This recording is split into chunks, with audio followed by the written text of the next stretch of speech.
What is happening, Flickin' Fanatics? It is Jesse Swift and Sean Wingblade reunited once again. Can't replace me this week. We just finished watching episode 5 of The Last of Us. I forgot how to count for a second. Episode 5, but emotional devastation number 3 at least. This is a show that leaves you screaming, crying, throwing up, and regretting most of your life decisions that led you up to the point of watching this show.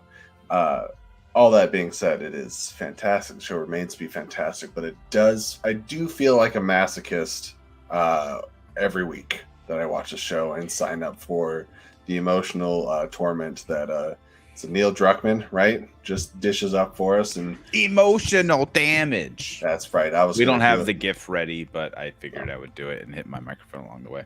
Yeah, and if I did it, it would sound even more racially insensitive. So thank you for taking that bullet for me. We're gonna start over. End broadcast. End the broadcast. We're gonna start over. I didn't think. I'm sorry.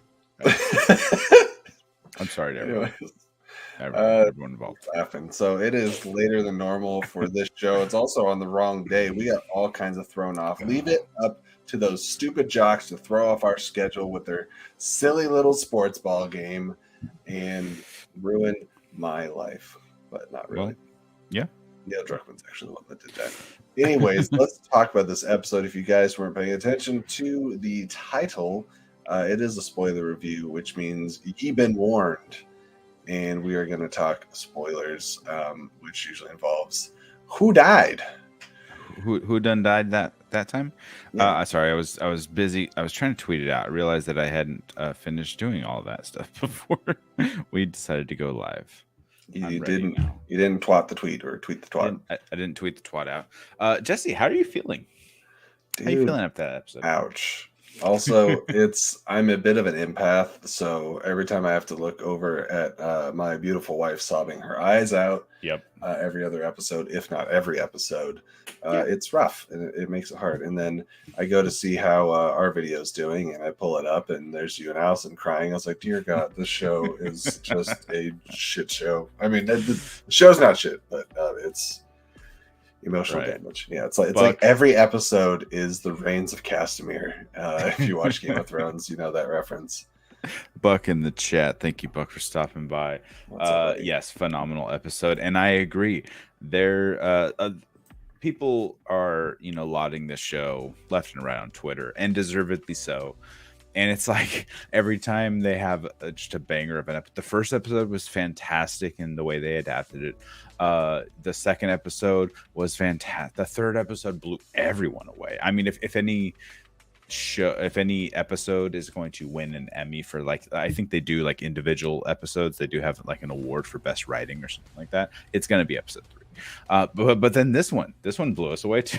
It's like every single time they're just outdoing themselves week after week, and it's amazing. They're doing an amazing job of creating and manufacturing kind of B plots, like, because as great as episode 3 is, the Bill and Frank is like a D plot in the game. Yeah.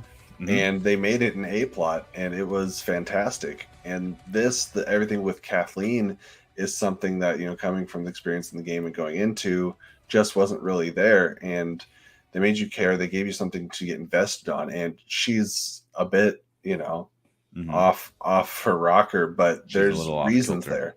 And there's still something to understand about what happened to her, what happened to her brother, and why this whole militia group is so damn determined in the way that they are. Hell-bent on revenge, really. Exactly. And I'll give credit to Real Rejects. I was watching Greg, and I can't remember his partner's name. They're the two that have played the game, so they're doing their reactions, and then John and his friend are doing they call them noob reactions, right? Which will come out later this week. So I was just watching the Greg one as we were waiting for the show to start, and they really pointed out that a lot of what Kathleen is they're pulling a vibe from the second game, and they have a lot of characters with very similar intentions and overall vibes from the second game.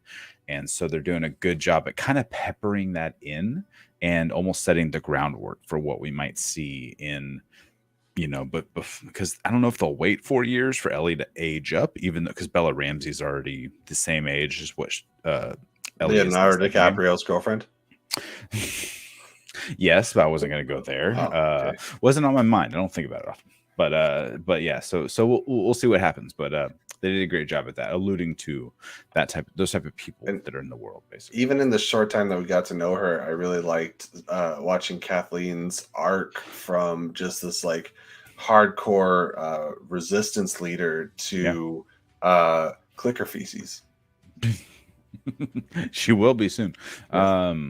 I think they did a good enough job in the previous episode 4, of letting her toe the fence a little bit. So you're like, all right, which way am I leaning with her? She's definitely an antagonist, but I can see her point of view. Whereas this episode, they just pushed her off the deep end, and she was just getting sadistic with the way she was treating the scenario that she was in. I'm like, oh no, she's not redeemable. Leave the kids alone. That one's with the guy that killed Brian, and Sam's with you. So, meh. Yeah, she straight up says, he goes, Henry goes, all right, I'll come out, but you got to leave the kids. And she goes, yeah, no. You know what Kathleen is? We all die. Kids die too sometimes, and that's just the way the world is.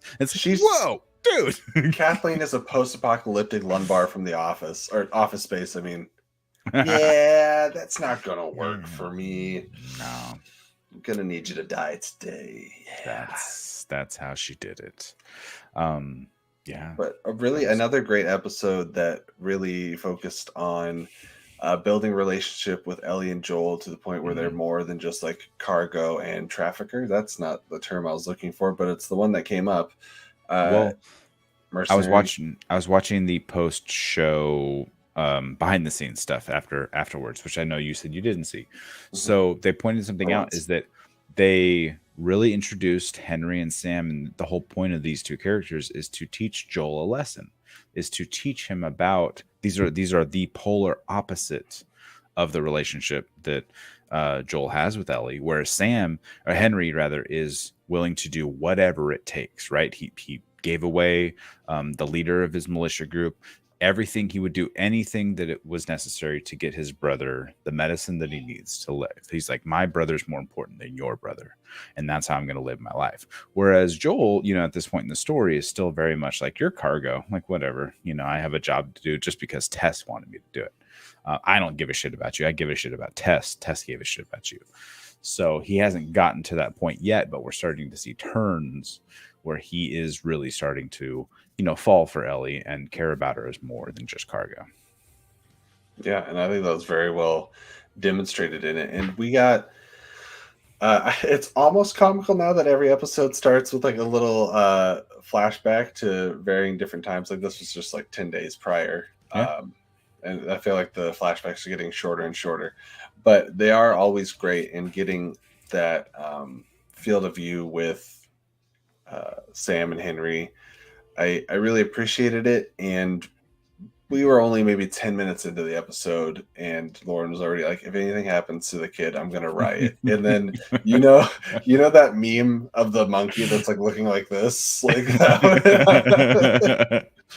I didn't know what would happen, but Google betrayed me, damn it. And so I was definitely just like staring at the ground. Hey, look at you, ground. You cannot Google. There are certain keywords that will auto-populate your Google search bar if you stepmom. If you reference them to The Last of Us. Right, Jesse. Right. Welcome to the Late Show with Jesse and Sean. This is supposed to be evergreen. People can watch this at any point in time. Just like stepmoms. Anyways. You have to be very careful, because there's a lot of story beats that are shocking moments throughout the whole series of The Last of Us, the first game, second game, everything. So you have to be, if you're trying to avoid spoilers, I feel like The Last of Us, the people in the know, right, the people who have played the games, they're doing a great job at not out and outright spoiling what has happened in the series that we know, much like what Game of Thrones, and I've seen a lot of comparisons, the Game of Thrones people did for like the Red Wedding and like this and that, and like all the stuff that led up to the finale or wherever the books had left off, right? I didn't know any of these spoilers, maybe I just did a good job at avoiding it. Maybe I wasn't online, but people just didn't talk about it. They didn't want to spoil the enjoyment for the other people who were about to start watching, right? And so I think the Last of Us crew and the fandom is doing a really good job at allowing everyone else to kind of catch up to them. They're doing fantastic on that. Yeah. Let's talk a little bit about just they constantly hinted at what was literally bubbling under the surface, and it was just that Fedra, like 15 years back, had tried to contain all the infected in the tunnels down below. And I love that Henry's like, some Fedra guy that I was friends with told me they cleared it all out, and maybe there's like a couple down there. And we already know from the last episode, it's gonna be more than a couple. Oh yeah, there are gonna be a few. And so the bubble pops. That truck catches fire and sinks into the sinkhole, and it's like when moles and stuff, they just like travel under stuff, and eventually it just creates a sinkhole. Or graboids and tremors. I always try to find one instance to reference tremors whenever I can. Or the Underminer in Incredibles 2. There you go. That's the one. Just causes everything to fall under. And so I was expecting some infected. I didn't know if I was expecting the World War Z level mob that came erupting out of the ground like a volcano. The horde of runners. They were the fast zombies, and I appreciated the hell out of that. And I wasn't prepared for Clicker Girl. Little Clicker Girl climbing around in the car seats. I was like, oh, this is my nightmare. Reminded me a little bit of, did you ever play Left 4 Dead back in the day? Nope. Oh, so you didn't deal with the witches. The witches were like these girls that would always be like either walking around, or sometimes there's like huddled in the fetal position on the ground. But if you got near them, it triggered their like screech, and they were like the scariest thing in the game. Anyways, that little girl was nightmare fuel. No, thank you. It reminded me. It was like give me elements of The Ring. Of her just like creepy walking. I was like, ugh. No, thank you. Ellie got to take out a few zombies, do some more neck stabbing. You can see that she's becoming more and more competent and self-sufficient. Yep. And even though it took place in a different part of the game and the roles were switched a little bit, having Joel up there in the house kind of like sniping for Ellie while she was running around with the infected, I was like, oh, this was kind of similar to when Ellie first got a gun in the game and she was sniping out for Joel while he was running around taking people out. No, that scene is straight out of the game. Oh, this one right here? Mm-hmm. Yeah. Oh, okay. So they also do the other part, which they didn't do. They didn't allude to in the in the show at all. What you were talking about, but they do. This scene was straight. It was daytime instead, but it was essentially directly out right after they get out of the special effects are cheaper at night. Sure. with that many the horde of infected, that makes a lot of sense. So where in the moment in the game are you? Because you left off. Have you met Henry and Sammy? No, that's when I when I got the end of the last episode, I was like, and I am officially behind. Okay, gotcha. I gotta imagine I'm close though, because I had done a lot of the tunneling things, and I'd gone through that part of this city that had the militia group. And you get very little backstory with Henry and Sam. You know next to nothing about them. There is no backstory with a militia group or the raiders that are taking over Pittsburgh in the game. You just kind of are you get together with them, and you're like, oh hey, let's work our way out of the city. Basically, let's work together to escape. We're being hunted by the people. They're trying to kill everyone. Right. So you do work with them. So they kind of mush the two sections of their story together. There's the section of the city when they're trying to escape, and then there's the section in the sewers, which is where the infected comes into play. And they kind of shove the sewer section right into the middle of the city escape, basically.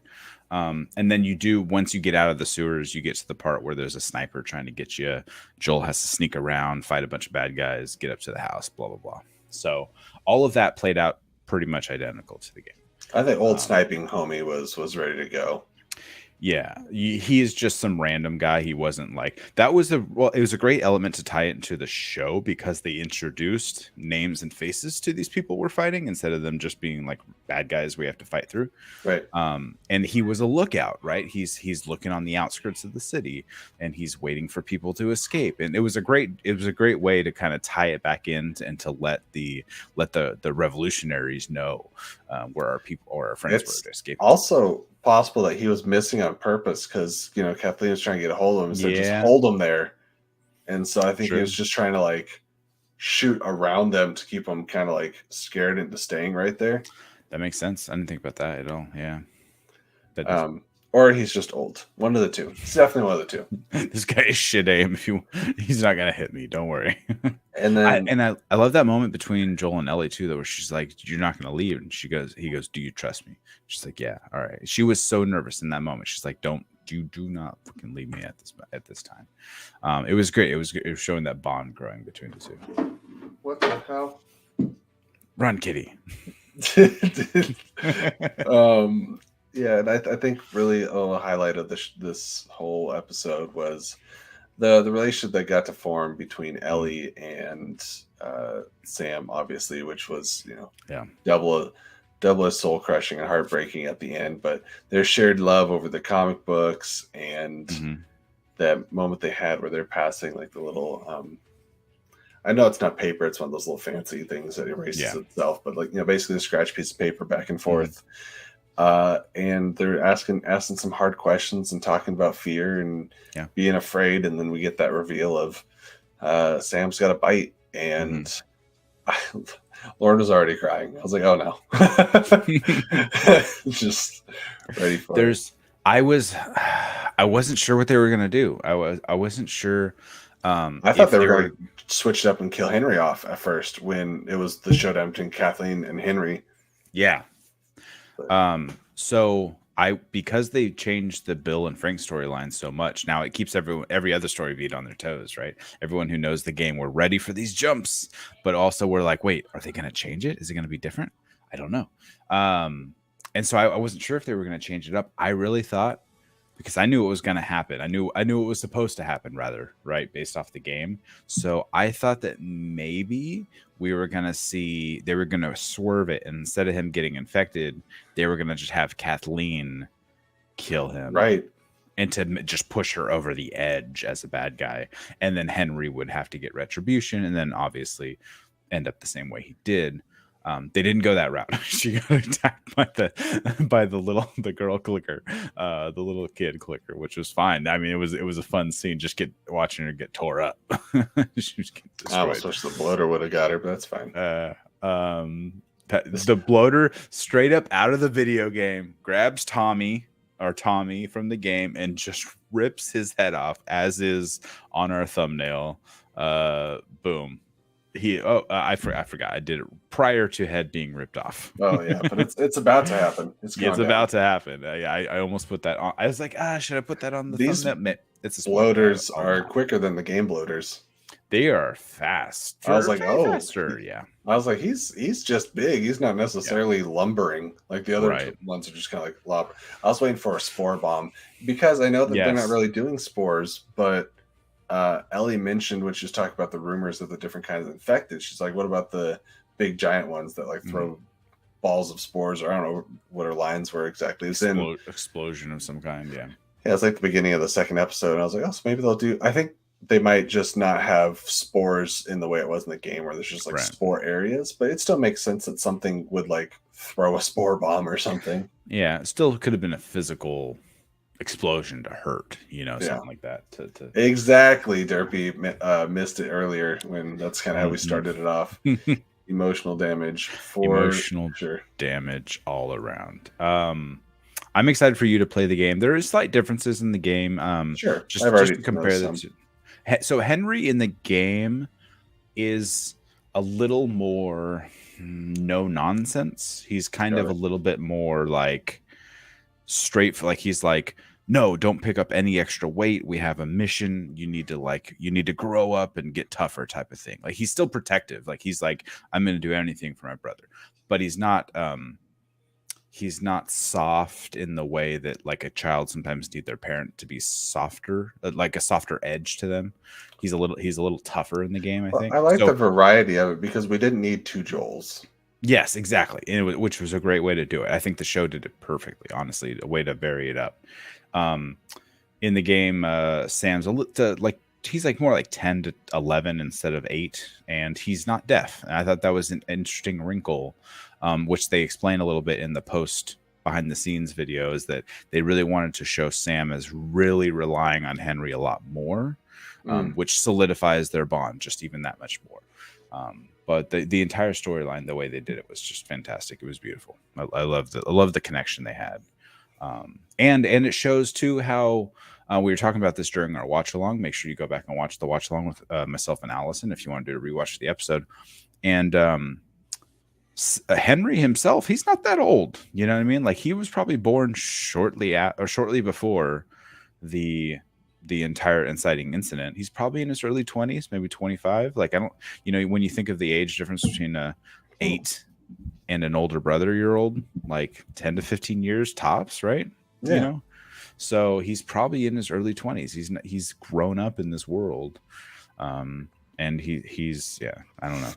And I mean, the acting was phenomenal across the board, but I think if I were to pinpoint one highlight, it is just how well that final scene between all of them was acted, where we get the reveal of Sam being infected and he jumps on top of Ellie, and the way that Joel desperately is trying to get to Ellie, Henry won't let him, and you can see all the different cogs and stuff, things firing off in Henry's head at 110 miles per hour. Mm-hmm. He doesn't know what to do. He knows he doesn't want Joel anywhere near Henry.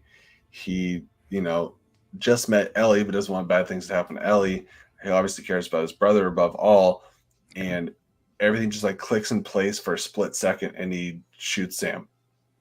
And then the calm comes where it sinks in, the chaos stops, and he has to deal with all of it. Right. What did I do? It was already really impressive, but once we get to that moment, and I think most of us could sense what was coming. Obviously, I didn't get to this part in the game, but him just realizing that his purpose, once again, purpose on again, chose to take that way out. And man, if it's a really depressing theme to have carried through multiple episodes, it's like, but they all lean into Joel and Ellie being the unit. Like, what is one without the other? A sequel. I didn't say that. What was that? What? I don't know. Dom Toretto's racing around my neighborhood, apparently. Oh. Go watch our My Fast X trailer reaction posted on the channel. Go like that, comment on that video. A lot of the characters we meet are very much for the purpose of growing Joel and Ellie's character dynamic between each other and for themselves, right? To give them a character arc. Because these characters, Bill and Henry and Sam, some other characters we haven't met yet, their main purpose is to come and go through their lives and just to kind of teach them a lesson, right? And so we've gotten some heartbreak, we've gotten a love story, we've gotten this. We're gonna see some triumph. There will be some triumph, but there will still be some more sadness to come. And so there's a lot of story left, and we're gonna see more of what Pedro and Bella are doing with these characters and growing and doing a great job at really showing the minor growth, right? We're seeing the minor growth with Joel and how and where he goes. And this show really does, again, stand on its own very well. Obviously, I think it's fun to play the game and play it along with it and see the changes that they made and stuff. But like we talked about it when the show first came out, do you need to have played the game? Absolutely not. Like, hopefully it inspires you to go play it and see what it's all about. But I think this show stands as one of HBO's very best as it is. Yeah, I agree. And I think it's fantastic. I agree. I can't wait to be absolutely devastated next week. Derpy, I think that I like the Halo show overall. I think where it failed the Halo show was marketing. I think that they marketed it as the shoot 'em up bang Halo, whereas they should have marketed it more like a science fiction Star Trek type of show, because that's what it had a lot of it, and didn't have quite as much action as people wanted. But it was also quite boring, so I guess I can't hit on that too much. Derby also says the general audience is not ready for winter, but winter is coming. Yes, All right, you're not ready. You're not ready, Jesse. I don't want to hear about it. Do you know what's coming? You have no idea. No, you don't know. Maybe I Google search Last of Us 2. No. I'll tell you the spoilers if you want to know. There's some big boy spoilers. I know numero uno because YouTube is evil and malicious and likes to put things in my recommended videos that I didn't want to watch. Anyways, any other thoughts, sir? I love this show. That's my only thought. I hate, you know what I hate? I'm going to tell you something I hate. I hate that we have to wait 9 days for the next episode. Yeah, that is really the unfortunate trade-off. So we got this one. We got this one in 5, but we got to wait 9 for the next one. Here's the good news, though. In those 9 days, we have Ant-Man Quantumania. Hey, next Thursday. So that will help pad we just have to get to Thursday, and then Thursday, Friday, and Saturday will go pretty quickly, probably, depending on how many times you're going to see it. And I'm going to see it at least twice. My Thursday tickets and Saturday tickets. Stay tuned for our first thoughts and probably spoiler review at some point in that period of time. Thursday or Friday. Yeah, exactly. Cool. All right, guys. Well, it's been fun talking to you. Fun-ish watching the show. Fun watching bloaters rip people's heads off and Kathleen get attacked by a little mini female demigorgon. Until next time, next week, we've been Jesse and Sean. Before we close, what? Before you close, we are closing. Oh, you said the movie executives. Well, yeah, I think that honestly, I think a lot of video games, especially with expansive stories like these, they need more time to breathe. So unless you're going to commit to a film franchise, like a trilogy, or a Harry Potter style 8-movie run, or Fast and Furious style 11-movie run, you need more time to breathe with these 40-hour games, these 60, 80-hour games. And so TV is the way to do it. Do it episodically, whether it's like The Legend of Zelda or Metroid. I think Metroid would actually be a pretty good 1 to 2 movie arc. I think Zelda needs a full episode. Well, Zelda's just such a world, but yes. I feel like Metroid, you can make it be more claustrophobic, make it be more like Alien or something. You could definitely do like a trilogy. There's no talking in Metroid. Samus doesn't talk, right? She never communicates with anyone. She's just on her own shooting up bad guys. So you could do a movie and a sequel, sure, but it's not something where you need a lot of time, like in The Last of Us, where you need time to flesh out characters. You just have this badass chick who's just saving Metroids or destroying Metroids, killing Ridley, and all kinds of life stuff. I might for Illumination to do Pikmin as their next Nintendo movie. I've never played Life is Strange. I don't know much about it. I've seen it. I've seen like video stuff on it, but I don't know about the story. I have no idea what happens with that. We're gonna get God of War from Amazon. Yep, yeah. So we'll see that in 3 years or something.